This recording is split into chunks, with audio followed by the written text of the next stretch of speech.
Long before humans became one of the great powers of the stars, Earth was still young and fragile. The skies were not yet crowded with ships, and the people still looked up at the night sky with more curiosity than understanding. In those quiet years, an event took place that would one day shake the galaxy itself, but at that time it went mostly unnoticed. Only a handful of scientists and world leaders knew the truth, and they buried it deep within old archives, where dust and time would hide it for centuries. It began with a warning. A massive asteroid, larger than any city on Earth, was moving toward the planet. It had come out of the dark. No one saw it soon enough to stop it. Calculations said it would strike in less than 2 weeks. Panic filled every government, every news broadcast, every heart. Humanity prepared for the end, not because they wanted to give up, but because they had no other choice. Rockets and weapons were built, but all of them were too weak, too late. Then something appeared above Earth. At first, people thought it was just another star, but it grew larger, closer, brighter. A ship, smooth and silver, unlike anything humans had ever made, entered orbit. It didn't attack. It didn't make demands. It simply watched. Soon every satellite began to fail. The alien ship was scanning the planet. Scientists feared invasion, but before they could even respond, something incredible happened. The alien vessel turned toward the incoming asteroid. A blinding light filled the sky, brighter than the sun. When it faded, the asteroid was gone, shattered into harmless dust. The world held its breath. Then came a signal. A transmission filled with strange symbols, impossible sounds. Linguists struggled for days to decode it, and finally they understood one word. Safe. That was how humanity first met the Vahrin. They came down not as conquerors, but as healers. Their ships landed in the ocean, rising like silver islands. Their forms were tall and graceful, with eyes that shimmered like water under moonlight. They spoke through soft lights on their chest plates and through a calm, melodic tone that every human could somehow understand. They explained that they had been traveling nearby when they detected the asteroid's path. They could not stand by and watch a young species die, so they had intervened. It wasn't just an act of kindness. It was an act of sacrifice. The energy it took to destroy that asteroid nearly drained their main ship's power core. Half of their crew never survived the return. Humanity wanted to help them in return, but Earth was still too primitive. The Vahrin refused any kind of repayment. They only said one thing before they left. When the stars open for you, remember this day. And then they were gone. Decades turned into centuries. Humanity advanced, built ships, colonized Mars, reached beyond their own solar system. Over time, the story of the Vahrin became nothing more than a myth, an old tale told in schools, then forgotten as new generations focused on progress, politics, and expansion. The archives that held proof of that event were sealed away, their data corrupted and ignored. But history has a strange way of finding its way back. Hundreds of years later, in a quiet archive chamber beneath the Earth Alliance capital, a young historian worked alone, restoring lost records. He was patient, the kind of person who enjoyed forgotten details. One night, while repairing an old transmission log, he found a corrupted file marked with a date that didn't match any known event. Curious, he opened it. Static filled the room, followed by a voice, soft, melodic, and ancient. The translation AI struggled, then managed to form 2 words. Humanity. Safe, the historian froze. He searched deeper, found the full report, and read everything. The asteroid, the alien visitors, their sacrifice, their final words. For hours he sat there, stunned. This wasn't just a myth. This was real. He printed out the report, hands trembling. The next day he presented it to his supervisor. At first no one believed him. But the evidence was undeniable. The Vahrin had existed. They had saved humanity from extinction. Word spread quickly through the Earth Alliance. Some dismissed it as ancient propaganda. Others saw it as something more, a forgotten promise. The president himself ordered a full investigation. And for the first time in centuries, the name Vahrin appeared again in public conversation. Meanwhile, far away across the galaxy on the edge of known space, the descendants of those same Vahrin struggled to survive. Their homeworld had been ravaged by corporate greed. Mining companies stripped their oceans and cracked their planet's crust for rare minerals. The Galactic Council ignored their cries for help. The Vahrin were too few, too weak, too gentle to resist. They sent one final message, a desperate call into the void, and that message, by some miracle, reached a human listening post on Mars. It was faint, almost lost among background noise. But a young communications officer noticed the strange pattern in the signal. He amplified it, decoded it, and found a name buried within the transmission. Vahrin. The name meant nothing to him, but when he searched the central database, he found the recently declassified report from Earth. His heartbeat quickened. He immediately sent the recording to the Earth Alliance Command. When the signal was verified, silence filled the room. No one said a word. Every senior officer, every diplomat, every historian felt the weight of it. After hundreds of years, the Vahrin had called again, and they were dying. The debate that followed lasted for days. Some said Earth should stay out of it. Humanity had enough problems of its own. Others said it was their moral duty to help. But the truth ran deeper. It wasn't just about morality. It was about memory, honor, and the promise made long ago under a dying sun. Finally, one old admiral stood up during the council meeting. He had been listening quietly the entire time. When he spoke, the room fell silent. "They saved us when we were nothing," he said. "When we had no ships, no power, no name in the stars. They didn't ask for reward or favor. They just made sure we lived. If we turn away now, then we are not the humans they once saved." The room stayed quiet for a long moment. Then the president nodded slowly. Orders were given. A fleet would be prepared, not for war, but for aid. It would be called a humanitarian mission, but everyone knew it was more than that. No one yet realized what this decision would set in motion. No one knew that this act of gratitude would echo through the galaxy, shaking empires and rewriting the balance of power. For now, humanity only knew one thing. The Vahrin had once saved them from extinction, and now, it was time to return that debt. The first message sent back to the Vahrin was simple. Short, almost poetic. We remember. That single line traveled across the stars, across the silence of centuries, carrying with it the full weight of human emotion, gratitude, loyalty, and a quiet promise that the galaxy would soon remember who the humans truly were. The stars would tremble, not because humanity sought revenge or dominance, but because they were about to witness something far rarer, an entire species willing to risk everything, simply to repay a kindness that had once saved their world. And somewhere on a dying world called Vahrin, the last of an ancient race looked up at the night sky and saw faint signals blinking through the darkness. They did not yet know what those signals meant. They only felt a small flicker of warmth, a fragile hope as they whispered to one another. Far from Earth, at the edge of known space, the planet Vahrin turned slowly under a fading sun. Once it had been bright with oceans that shimmered like liquid glass and forests that glowed with soft silver light. Now it was almost dead. Dust covered what was once fertile ground, and great mining drills carved deep wounds into the surface. The sound of machinery filled the air, drowning out the voices of the few Vahrin who still lived there. They had tried to resist when the corporations first came, but they were a peaceful race. They did not fight. They believed in words and treaties, in reason and fairness. But reason meant nothing to those who saw only profit. The corporations came with armies and contracts signed by distant council officials who never cared to visit the planet. The Vahrin tried to appeal to the Galactic Council, but their requests were ignored. No one came. For decades, they were pushed further and further into the deserts. Their cities collapsed, their oceans boiled from the heat of mining reactors, and the sky grew darker from the dust clouds that never went away. Soon the Vahrin were little more than a legend, a race that had once shined with knowledge and compassion, now forgotten by the very galaxy they once helped build. In one of the last remaining cities, deep beneath the cracked surface, a group of Vahrin elders gathered. Their eyes were dim, their bodies frail. They knew their time was running out.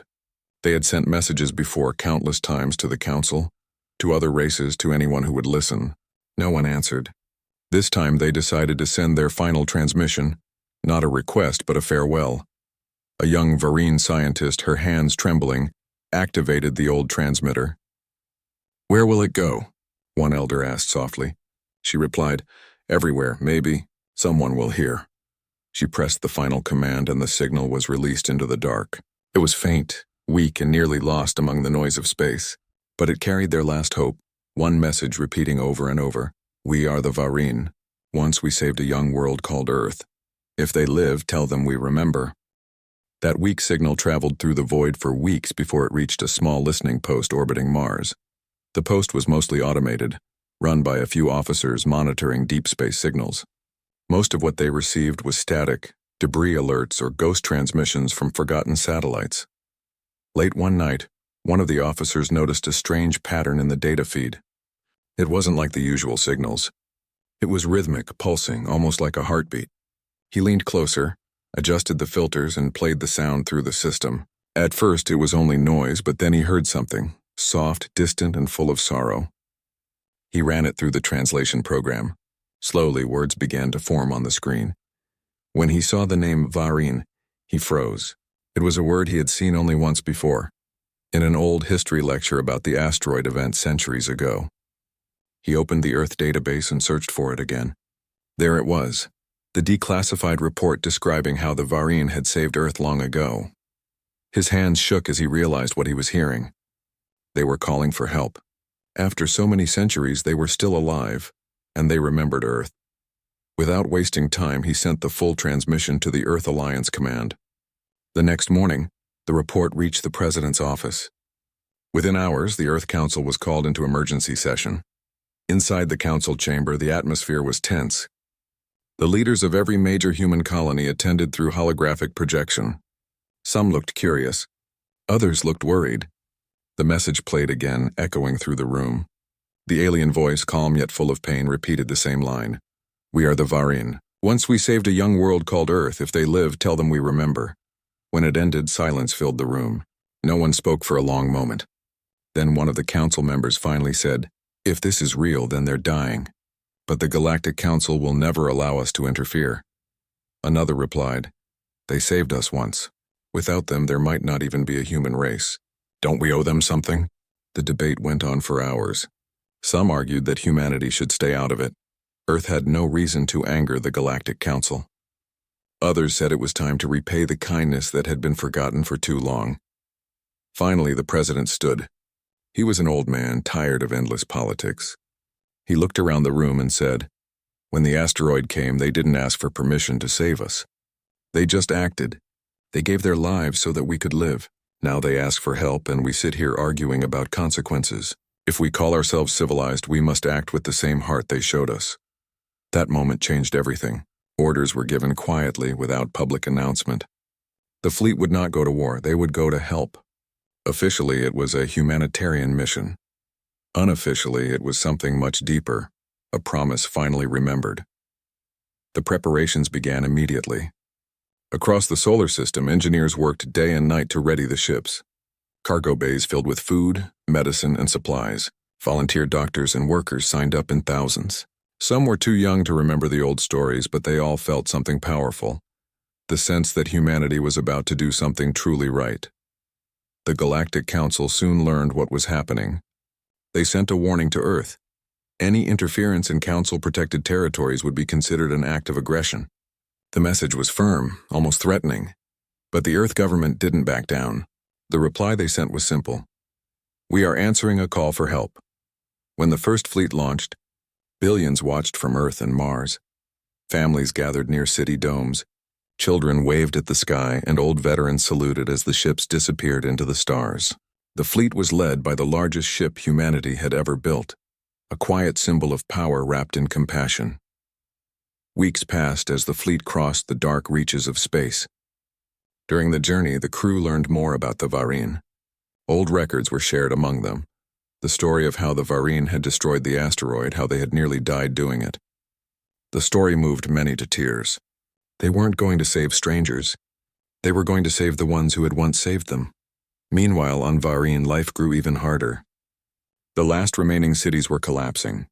The mining corporations increased their pressure, taking more land and resources, forcing the Varin into smaller territories. They were not fighting anymore. They were simply trying to survive. Every day, fewer and fewer were left. When the humans finally entered Varin space, the sight that met them was heartbreaking. The planet's surface was scarred, its oceans gone, its air heavy with smoke. The crew could see massive drills and machinery still operating. From orbit, the human commander could tell there were no rescue efforts from anyone else. No council ships, no help at all. He stood at the viewing deck watching the planet below and whispered to himself, "They saved us once. Now it's our turn." Orders went out quickly. Human ships deployed drones carrying aid pods. Supply drops landed near the few remaining Vahrian shelters. Doctors and engineers volunteered to go down first, wearing protective suits against the toxic air. When the Vahrian saw the first human landing ships, they didn't know what to think. For generations, no one had come for them. They had been ignored, abandoned, forgotten. But when the hatch opened and the humans stepped out carrying supplies, not weapons, the Vahrian realized who they were. One of the elders approached the human commander. Her voice trembled as she asked, "Why have you come?" The commander simply said, "You saved our world once." "We remember," tears filled her eyes. The Vahrian bowed their heads in silence, unable to speak. Above the planet, the human fleet began building field stations, purifying air, and creating safe zones. The work was hard and dangerous, but no one complained. Every person on that mission knew they were part of something greater than politics or duty. They were repaying a debt written not in contracts, but in history and honor. Back on Earth, news spread slowly but surely. The story of the Vahrian and the human fleet began to inspire billions. For the first time in many years, the people of Earth felt united by something pure, a reason to be proud not of their power, but of their humanity. The Galactic Council watched in silence. They had warned Earth to stay away, but humanity hadn't listened. They didn't understand yet what this act of gratitude would mean, or how it would change the galaxy forever. The news that humans had gone to help the Vahrian spread across the galaxy like a storm.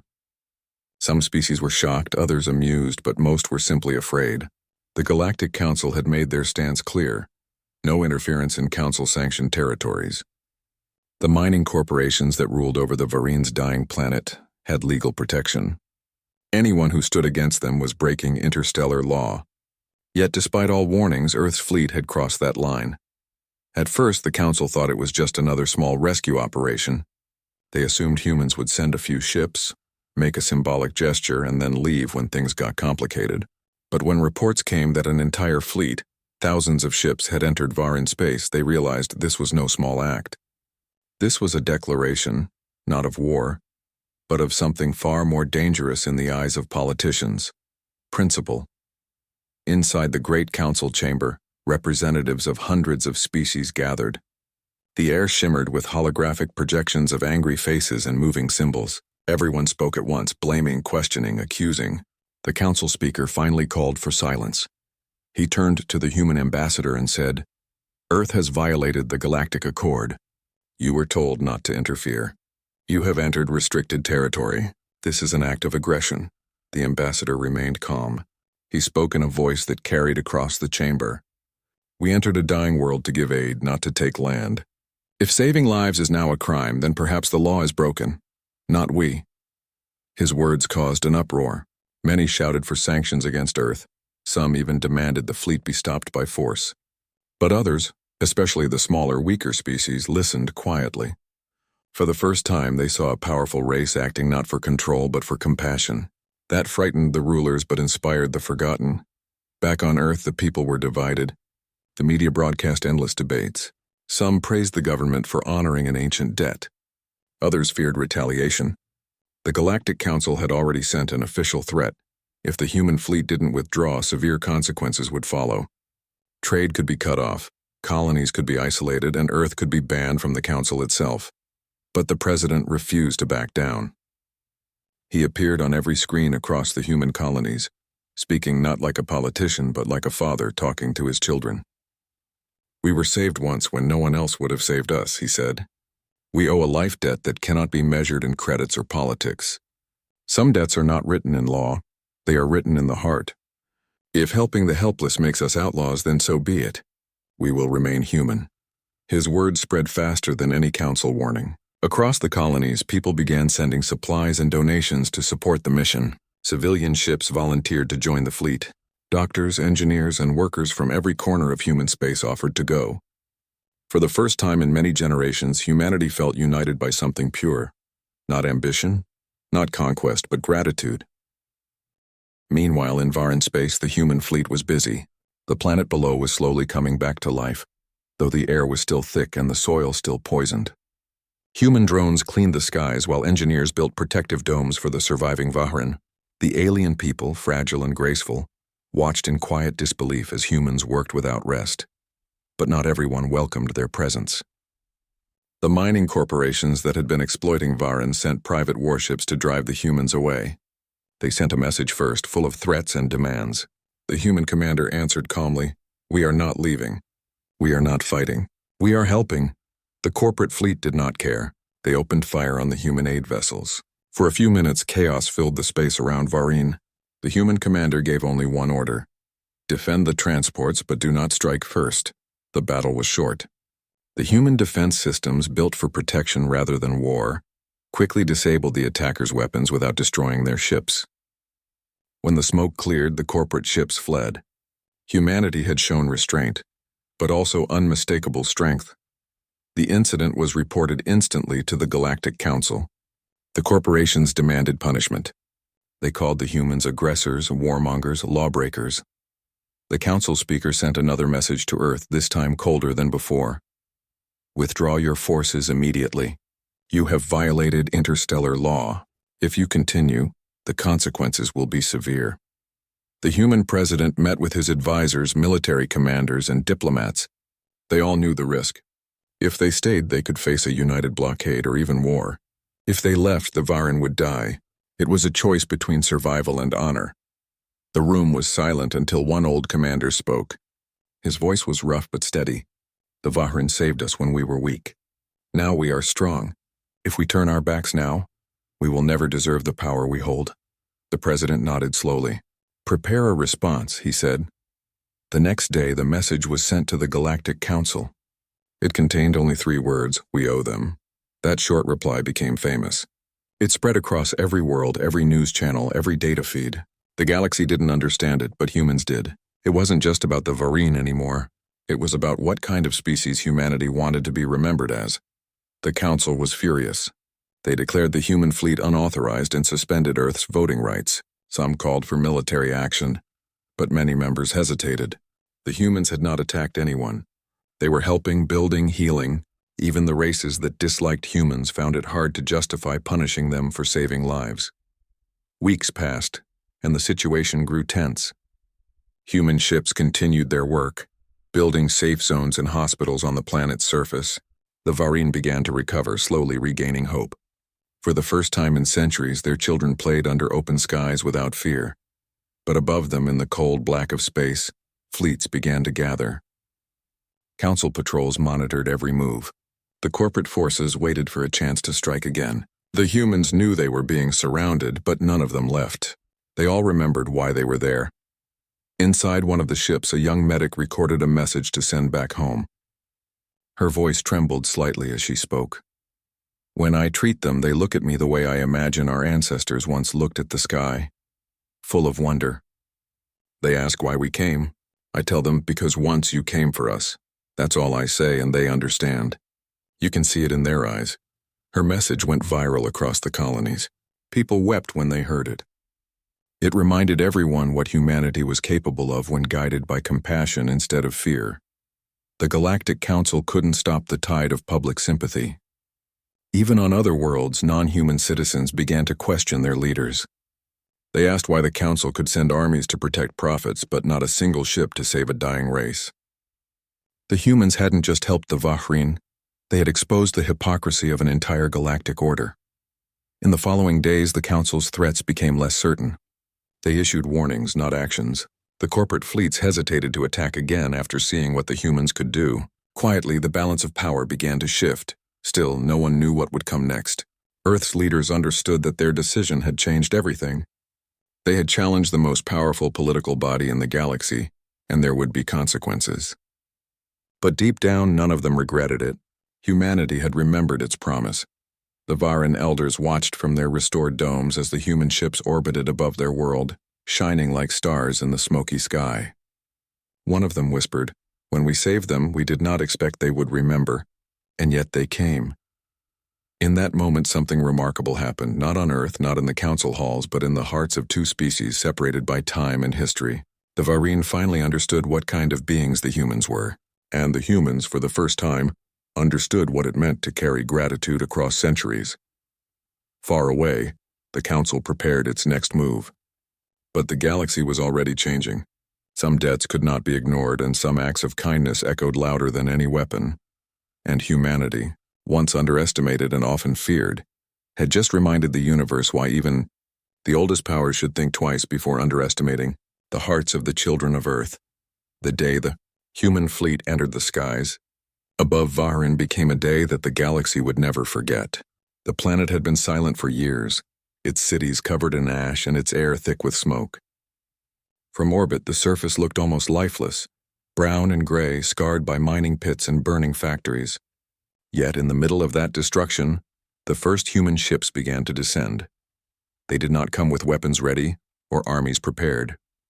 They came with light. Hundreds of drones lit up the dark clouds as they entered the atmosphere. They carried food, medicine, and machines to clean the poisoned air. When the Vahrin people looked up, they saw the sky glowing again, something they hadn't seen since their world began to die. For a long time, no one on the ground moved. The Vahrin had grown used to disappointment. Many times before, ships had appeared promising help only to steal more from them. But this time felt different. The ships didn't fire. They didn't land near the mines or factories. They headed straight toward the ruins of the old Vahrin capital, the heart of their lost civilization. When the first human landing vessel touched the ground, the air was silent. Dust swirled around it and the sound of the engines faded into stillness. The ramp opened slowly, and a small group of humans stepped out wearing suits that protected them from the toxic air. They carried nothing but aid containers and flags bearing the Earth insignia. The Vahrin watching from a distance stayed hidden, too afraid to believe it was real. But one of them, an elder who still remembered the stories of ancient Earth, gathered her courage and stepped forward. Her body was thin, her eyes dull from years of struggle. She walked slowly toward the humans. When she reached them, she looked at the leader and asked in a trembling voice, "Why have you come?" The human took off his helmet so she could see his face.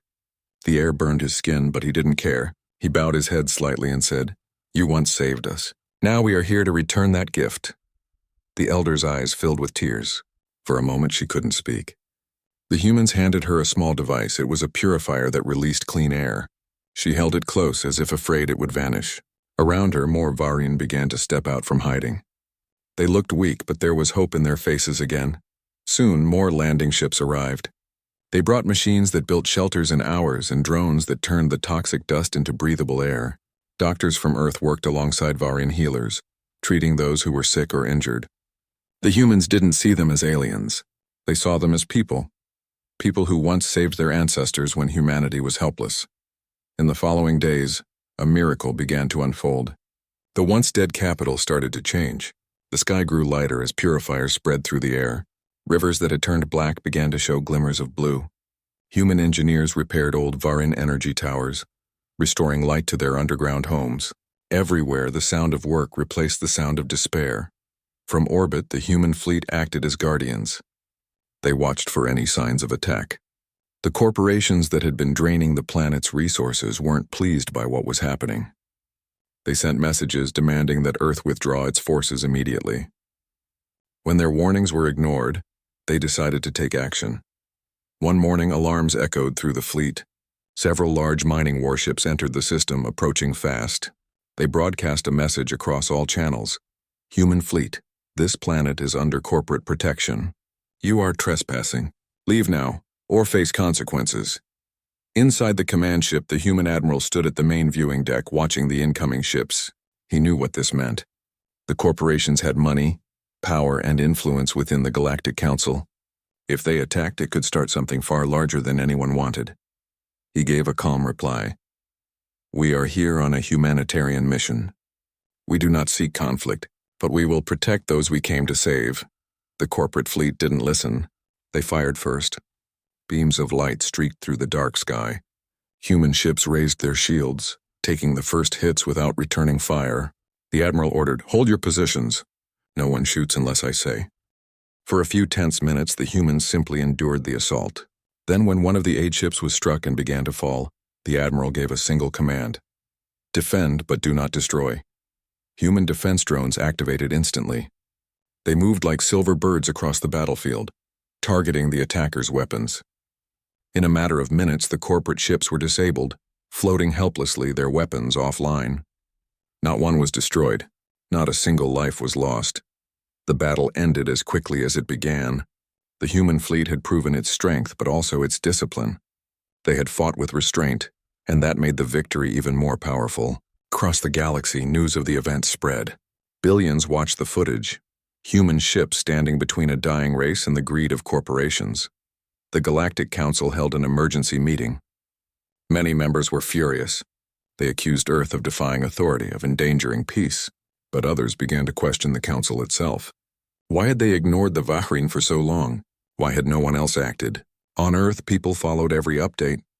Crowds gathered in public squares, watching live transmissions from Vahrin. They saw human doctors holding Vahrin children, engineers rebuilding cities, and the once dark planet slowly glowing again. For the first time in centuries, humanity wasn't feared. They were admired, but the Council's patience was running out. A new message was sent to Earth. Withdraw your fleet immediately. You are violating interstellar law. Failure to comply will result in sanctions and possible military action. The president read the message in silence. He had known this day would come. He met with his advisors and military leaders in a closed meeting. Everyone understood the risk. If they stayed, they could lose everything. If they left, the Vahrin would die. The president stood and looked out the window toward the night sky.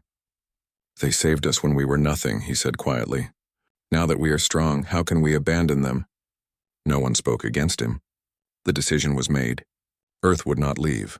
A final transmission was sent to the Galactic Council. It contained a single sentence. We will not abandon those who once saved our world. When the message reached the council chamber, silence filled the room. Some called it arrogance, others called it courage. But deep down, everyone knew. This moment would be remembered in history. Back on Vahrin, the humans continued their work. The Vahrin people, once broken and hopeless, began to stand tall again. They worked beside the humans, repairing their cities and planting the first new seeds in centuries. The planet that had been dying now showed signs of life. One night, as the human commander stood on the surface watching the glowing horizon, an old Vahrin elder approached him. She looked at the stars and said softly, "When we saved your ancestors, we did not expect anything in return. We only wanted them to live. But you came back. You remembered." The commander smiled gently. "We never forget those who save us," he said. "You gave us our future. It's time we help you keep yours." The two stood together in silence, watching the human ships cross the night sky. For the first time in a long time, the stars above Vahrin didn't look cold. They looked alive, full of promise and light. But far beyond, in the dark corners of the galaxy, powerful forces began to move. The corporations wanted revenge. The Council was preparing a blockade, and whispers of rebellion started to spread among other species who had been ignored for too long. Humanity's decision to repay a debt had started something much greater than anyone had expected. The galaxy was no longer at peace. It was holding its breath, waiting to see what would happen next. On Vahrin, the humans didn't care about politics or fear. They only cared about keeping their promise. They had come to return a debt, and no threat in the universe could stop them now. The news that Earth had refused to withdraw from Vahrin spread faster than light. Within hours, every world in the galaxy knew it. The Council called it defiance. The corporations called it rebellion. But for the common people across 1,000 planets, it was something else. They called it hope. For too long, the galaxy had lived under fear, not from wars, but from rules made by those who never cared about the weak.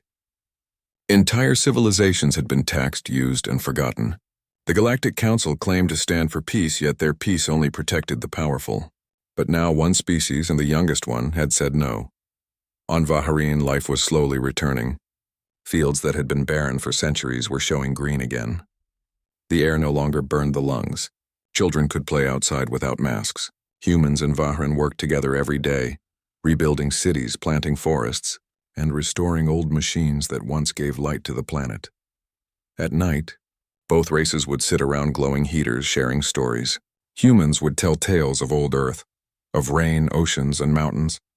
The Vahrin would listen with fascination, describing how their ancestors once guided lost human ships across unknown stars. It was strange how fate had turned. The ones who once saved humanity were now being saved by them. But beneath the surface of this peace, tension was rising. Human satellites detected strange signals near the outer edge of the system. The Council was preparing something. Military ships began gathering in nearby sectors. Some intercepted communications spoke of a peace enforcement fleet. Everyone knew what that really meant. Inside the command center on Varine, human officers worked day and night. They didn't want war, but they also wouldn't leave the planet undefended. The commander had ordered that every ship remain ready, shields charged, weapons offline unless attacked. He often walked the corridors late at night, unable to sleep. The weight of millions of lives rested on his shoulders. One evening, as he stood on the balcony overlooking the half-rebuilt city, a soft breeze touched his face. The air purifier towers were working perfectly now, and the once toxic wind had begun to smell of rain. He looked toward the horizon, where the faint outlines of human ships glimmered like stars. The sight filled him with pride but also worry. Suddenly, his communicator buzzed. A young officer's voice came through. "Sir, we're picking up massive warp signatures. Multiple fleets incoming." "How many?" the commander asked. "Too many to count," came the reply. The Council had arrived. Within minutes, alarms echoed through the entire human fleet. Screens lit up with signals. Destroyers, carriers, and cruisers all bearing the insignia of the Galactic Council.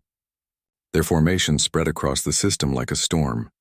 A voice soon broadcast through all frequencies. It was the Council's supreme speaker, calm yet cold. "Earth Command, you are in violation of galactic law. You are hereby ordered to surrender all ships and withdraw from the Varine system. Failure to comply will result in military intervention." The humans didn't answer right away. Everyone waited for the commander's decision. Finally, he pressed the transmitter. His voice was steady, but his words carried deep resolve. "This planet once saved our ancestors from extinction. We will not abandon them now. If you must fire, then fire. But remember this, history will remember who shot first." Silence followed. For a moment, it seemed like the Council might back down. But then, without warning, the first beam of light tore through space. The war had begun. Explosions lit up the darkness. Human ships maneuvered with precision, forming protective lines around Varine. They didn't try to attack the Council directly. Their goal was defense, to protect the planet below. The Council fleet, massive and heavily armed, advanced without mercy.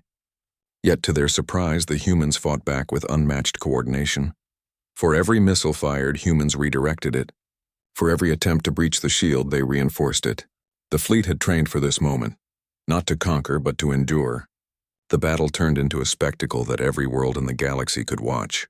Broadcasts showed small human ships standing against giants.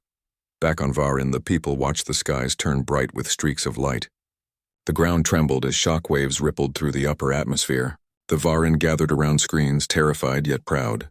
Their new allies were fighting for them. Not for profit, not for land, but out of loyalty and gratitude. In the command center, the situation was growing desperate.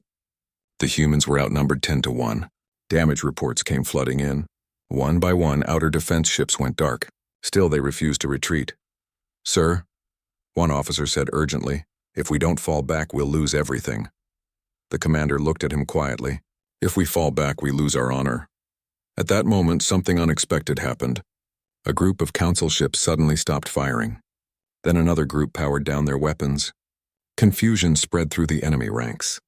Messages began flooding across open channels, from captains who refused to fight. "We won't fire on humans.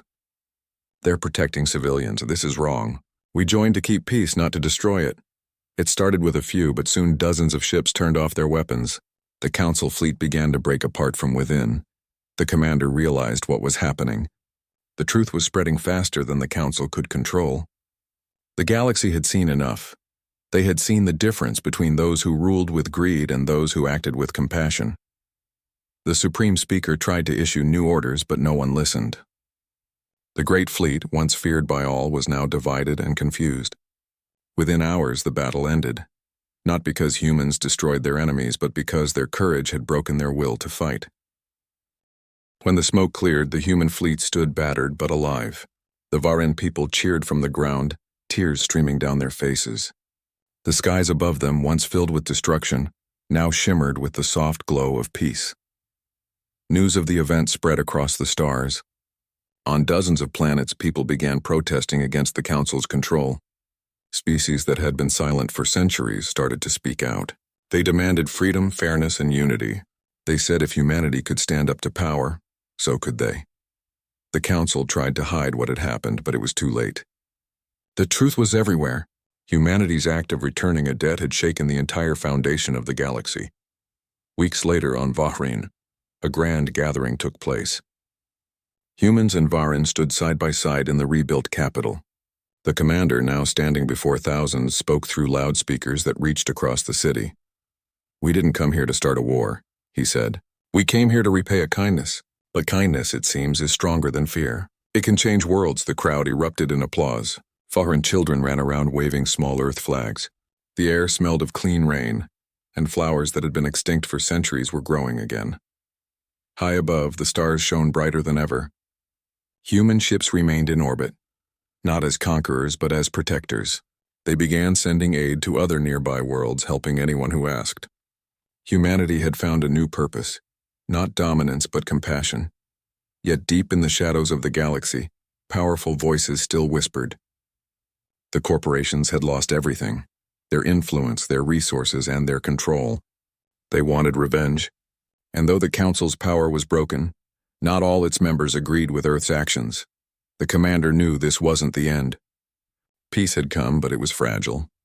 He stood once more on the balcony that night, looking at the stars. The elder Varine joined him. "You've changed the galaxy," she said softly. He shook his head. "No, we just reminded it what it means to care." The wind carried their words into the night.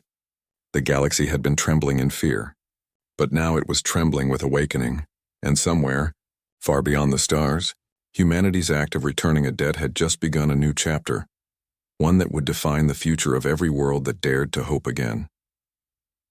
Months had passed since the great battle of Vahrin, yet the memories of that day still lived in every corner of the galaxy. The humans had not only protected one planet, they had awakened something much deeper across the stars. For the first time in centuries, people began to question the power that ruled over them. The Galactic Council, once feared and respected, now struggled to hold itself together. Whole systems were refusing orders, and trade routes once controlled by greedy corporations were now open to all. But on Vahrin, life was quiet again. The sound of construction had replaced the sound of explosions. Forests were returning, rivers were flowing again, and the sky had taken on a clear blue tone that no one alive had ever seen before. Children of both races, human and Vahrin, played side by side in the fields. It was a small picture of peace, but one that carried great meaning. The humans had stayed not as soldiers, but as helpers. Many of them worked to teach the Vahrin new skills: agriculture, technology, medicine.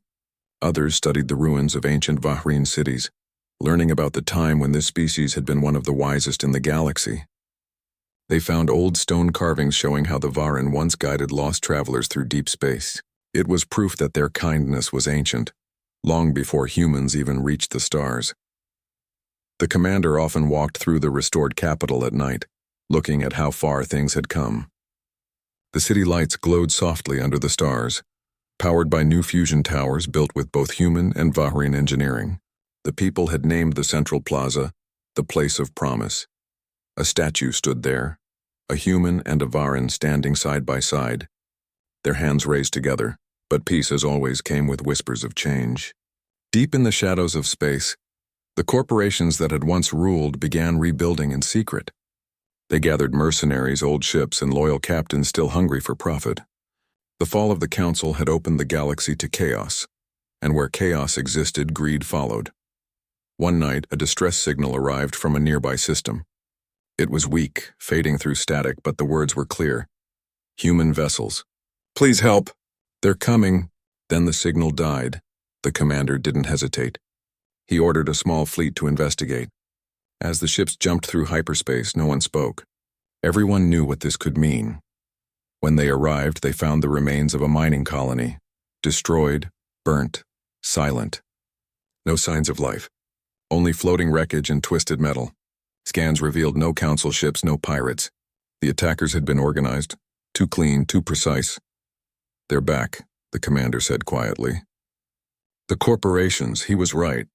Reports started coming from multiple systems. Attacks on small colonies, sabotage of trade routes, and mysterious disappearances of ships that carried aid. The old powers were trying to rise again, using fear and confusion to regain control. Earth immediately called for a meeting. Representatives from dozens of worlds gathered on Vahrin. It was the first time in history that so many different species had met without the Council's approval. The hall was full of beings who had once distrusted each other, now sitting together at one long table. The human commander stood to speak. His voice was calm but strong. We've seen what happens when greed rules. We've seen what happens when no one stands up for what's right. If we allow the same hands to take power again, all of this, all our work, will be for nothing. A Varin leader rose next. You humans came to repay a debt, she said. But in doing so, you gave us something more valuable than aid. You gave us courage. Now it is our turn to stand with you. Applause filled the hall, soft at first, then loud and thunderous. That night, something new was born. The Alliance of Free Worlds. It was not led by Earth or any one race. It was built on cooperation, fairness, and shared defense. Every member promised to protect one another no matter the cost. When the news spread, millions across the galaxy celebrated. Planets that had lived in silence began flying the banner of the new alliance, a symbol of unity made from both Earth's blue and Varin's silver. But the corporations didn't stay quiet for long. They sent messages filled with threats and demands. One broadcast even said, "You may have your alliance, but the galaxy still runs on profit. We control the supplies, the ships, and the power you depend on. Without us, you will fall." They were wrong. The alliance began building new trade networks, ones that didn't depend on the old system. Humans shared their technology freely, something the corporations had never done. Varin engineers created new energy systems that could power whole cities using only light and water. Other races contributed their knowledge, and slowly, the galaxy began to grow stronger, together. Still, the corporations were not done. They launched one last desperate attack, a fleet disguised as merchants carrying weapons hidden beneath cargo containers. Their target was Varin itself, the heart of the new alliance. The warning came too late. By the time the defense fleet detected them, the enemy ships were already in orbit. Explosions lit up the sky once more, and people on the surface ran for cover. The commander rushed to the control center. His voice was calm, but his heart was heavy. "We've fought this battle before," he said. "Let's finish it this time, not with destruction, but with truth." Instead of ordering a counterattack, the humans broadcasted a live transmission across every frequency in the system. It showed the enemy fleet preparing to strike, and the terrified civilians below. The entire galaxy watched in silence. Then the commander spoke through the broadcast. "Look at what they do. Look at what greed brings. Every world must choose now, to live in fear or to live with purpose." The transmission reached millions of homes, cities, and colonies, and something remarkable happened. Ships from nearby systems, traders, miners, even small patrols, started jumping into the system to help defend Varin. One after another, they joined the Alliance ships. When the corporate fleet realized what was happening, it was already too late. They were surrounded by hundreds of vessels, not soldiers, but ordinary people who refused to let another world fall. No one fired the final shot. The corporations surrendered. Their leaders were captured, their ships seized, and their vast hidden wealth was used to rebuild the worlds they had destroyed. The war was finally over. In the days that followed, peace spread through the galaxy like sunlight after a long storm. The Alliance declared a new charter, one that made slavery, exploitation, and forced control illegal everywhere. No planet would ever again be abandoned or forgotten. On Varin, the people held a celebration that lasted for days. The commander stood on the same balcony where he once watched the skies burn, but this time he saw fireworks of peace lighting the heavens. The air was filled with laughter, music, and the sound of life continuing. The old Varin elder approached him again. "The debt has been repaid," she said softly. He looked at her and smiled. "Maybe," he said, "but I think what we've built together is worth far more than any debt." She nodded. "Then let's protect it, together." Years later, historians would look back on that time and call it the dawn of unity. It was the moment when humanity proved that compassion could change the stars. No one remembered the names of every soldier, every worker, or every leader, but their actions lived forever in the light of every rebuilt world. And somewhere, deep in the heart of the galaxy, a message carved into a monument on Vahrin read, "Once they saved us, then we returned the favor, and together we saved the galaxy." The humans had not sought glory. They had only come to repay a debt. But in doing so, they had given the galaxy something it had forgotten: the strength of kindness and the courage to do what is right. And from that day forward, whenever the stars shone over Vahrin, people said they didn't just see light, they saw a promise. A promise that no act of kindness, no matter how small, is ever truly forgotten.